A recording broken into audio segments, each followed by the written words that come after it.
Checking in with ArtSpace Lima, and there's a lot happening as usual. Executive Director Sally Windle is joining us today. So thanks for joining us, Sally. Thank you for having me. Okay, so let's talk about some things coming up. Photo Club. We've got a meeting tomorrow. Tell us about that. Great. This is kind of a remake of something that used to be here. ArtSpace had a photography club, and it just kind of disbanded and it hasn't been active. Actually, the pandemic kind of ended that, but there's been some new interest, and Dean Brown is going to be the instructor, and it's going to really open up a lot of different things because some people want to know about all those little numbers on their camera, and others want to know how to do some editing on Photoshop. So Dean Brown's going to kind of bring everybody together and kind of see which direction they'd like to go. And then we're going to go from there. So ArtSpace will be the meeting place, and then they'll decide what it's going to look like. So it's a formation meeting, but we're here at 6 o'clock, and it's going to be just an interest meeting. So that'll be 6 o'clock on Thursday. All right, exciting stuff. All right, time is ticking because the Moss and Cage show is going to be coming down soon, right?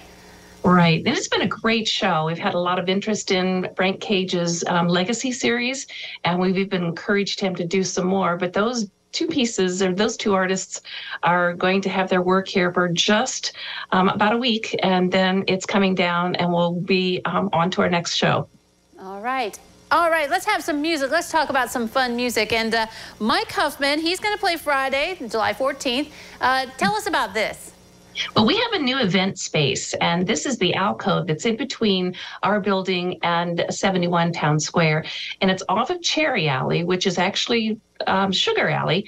So we've kind of renamed that, and we'll have events in there. So it's going to be music in Sugar Alley, or it'll be poetry. But Mike Huffman is a visual artist, and that's how some people know him. But he's written many songs, and he's always a good storyteller with some tunes and music behind it.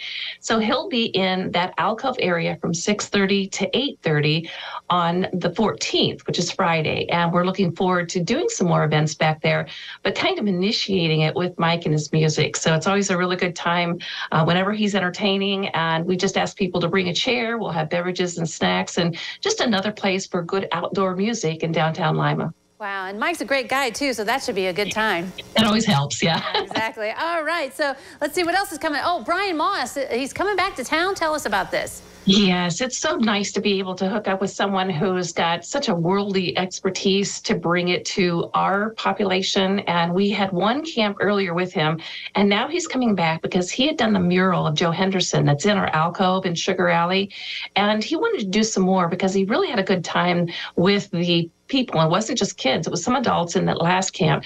So he's decided to do a mural, and they're going to be painting it on panels, and then we're going to hang it someplace downtown. But it's just all their ideas and their generated creativity. So I'm looking forward to something really good coming out of that camp. And that'll be the 19th and the 20th and the 21st. And we have a few open seats left. So if someone would like to be a part of that, just give us a call. It's going to be great to have another mural downtown because so many downtowns have such beautiful artwork. So I bet that will be a good one. Mm-hmm. Yeah, exactly. All right, so Good Vibrations. We're going to open up the amphitheater. Al Jardine from Lima is coming to town. So tell us about what you guys are doing on August 3rd. Well, this actually was a really a nice happenstance. In 1991, before ArtSpace, this building was completely remodeled. The Historical Society had a show, and it was from Don Jardine, and he was a photographer. The reason the Jardine family was in Lima was because he worked at the Lima Locomotive Works. So American House had gathered this exhibit, and we're going to recreate that. We're working with the Allen County Museum, who had all the artifacts, and we're going to recreate that show with not only the work that Don Jardine had done, but Al was here because in 1991, the Beach Boys had a concert at the fairgrounds. So we're going to create that, plus we're going to put all of those show pictures from 1991. We've got videos. We found all kinds of different information in the archives. So it's kind of exciting to see what this all looked like even before ArtSpace was done. We only had part of the gallery finished, but we're hoping he'll stop by and visit because we're also going to feature his children's book. He wrote a book. It's called Sloop John B. It's off the song, and we're going to have copies here. So we're excited to not only present that kind of retro show and a revisitation, but to feature some of his other work, which is writing children's books. Wow, a lot of exciting stuff. Sally, thanks so much for joining us today. You're welcome. Thank you. All right, don't go away. Neat Edition continues in a moment.